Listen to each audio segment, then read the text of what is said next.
Kitchen అమ్మమ్మకి తిరిగి స్వాగతం. ఈరోజు నేను 2 రెసిపీస్ చేశాను. ఒకటి ఆంధ్ర స్పెషల్ మజ్జిగ చారు, అలాగే పాలు పోసి బీరకాయ ఇగురు. ఇది ఆంధ్ర స్పెషల్ అండి. నేను ఎలా చేశానో మీకు చూపిస్తాను రండి. ముందుగా ఒక గ్లాసు పెరుగు తీసుకున్నాను, అలాగే ఒక గ్లాసు నీళ్లు తీసుకొని రెండింటిని చక్కగా తో మిక్స్ చేసుకున్నాను. తర్వాత రోటిలో 4 పచ్చిమిరపకాయలు, ఒక చిన్న అల్లం ముక్క ఈ విధంగా దంచుకున్నాను. నేను చిలికిన మజ్జిగలో ఈ అల్లము పచ్చిమిరపకాయల పేస్ట్ని కలిపేశాను.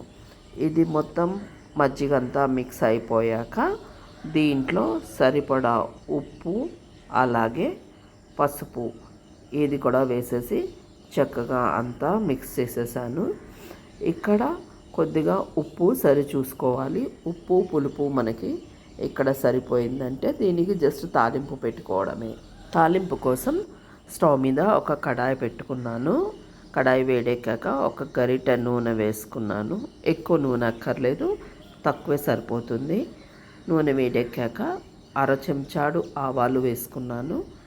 ఆవాలు చిటుపట్లాడుతూ ఉండగా ఒక 1/2 చెంచాడు జీలకర్ర కూడా వేసి వేయించుకున్నాను. తర్వాత కొద్దిగా మెంతులు. ఎప్పుడైనా మనకి మజ్జిగ చారులలో కానీ మజ్జిగ పులుసుల్లో కానీ మెంతులు చాలా రుచిని యాడ్ చేస్తాయి, అందుకని మెంతులు కంపల్సరీ వేయాలి. తర్వాత ఒక చిన్న ఉల్లిపాయ, చాలా చిన్నది, కడిగేసి సన్నగా ఈ విధంగా కట్ చేసుకున్నాను. ఇది కూడా వేసేసి వేయించుకున్నాను. అలాగే కడిగిన కరివేపాకు కొద్దిగా వేసుకున్నాను. కావాలి అనుకున్న వాళ్ళు ఇక్కడ 2 ఎండుమిరపకాయలు కూడా వేసుకోవచ్చు. పోపు అంతా వేగిపోయి చల్లారాక మజ్జిగ చారులో ఆ తాలింపునంతా వేసేసుకుని చక్కగా కలిపేసుకుంటే సరిపోతుంది. తర్వాత కావాలి అనుకుంటే కొత్తిమీరతో గార్నిష్ చేసుకోవచ్చు.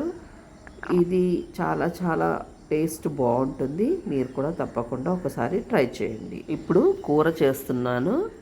కూర ఏంటంటే బీరకాయలో పాలు పోసి ఇగురు చేస్తున్నాను. మేమైతే దీన్ని ఇగురు అంటాము. మీరు ఏమంటారో కింద కామెంట్ రూపంలో తెలియచేయండి. కడాయి తీసుకుని కడాయి వేడెక్కాక 1.5 గరిటెల నూనె వేసుకున్నాను. నూనె వేడెక్కాక ఒక 1/2 చెంచాడు ఆవాలు, 1/2 చెంచాడు జీలకర్ర, ఇవి 2 వేగాక కొద్దిగా కడిగిన కరివేపాకు వేసి వేయించుకున్నాను.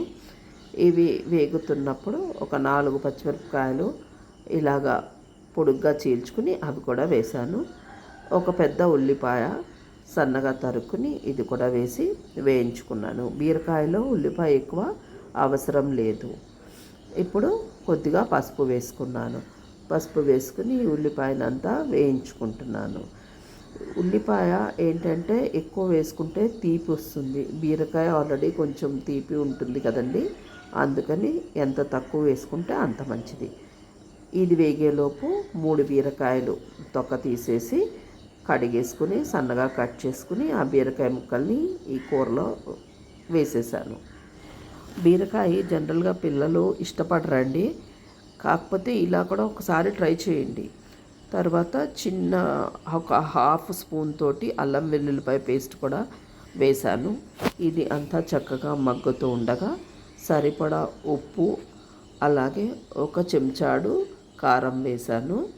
ఇది అంతా వేయించేసి దాంట్లోనే ఒక చెంచాడు ధనియాల పొడి కూడా వేసేసి మూత పెట్టాను కొంచెం సేపు.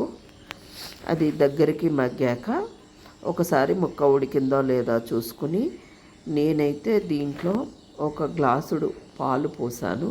మీగడతో ఉన్న పాలు పోసుకుంటే చాలా బాగుంటుంది. పాలు పోసాక ఎక్కువసేపు ఉడికించకూడదు.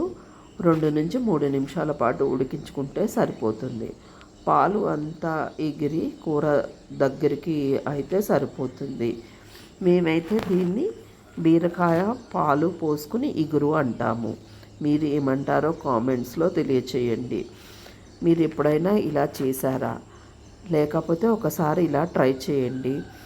మీకు కనుక నచ్చినట్టయితే రెసిపీని లైక్ చేయండి, అలాగే మీ ఫ్రెండ్స్ అండ్ ఫ్యామిలీ మెంబర్స్కి షేర్ చేయండి. మా ఛానల్ని సబ్స్క్రైబ్ చేయండి.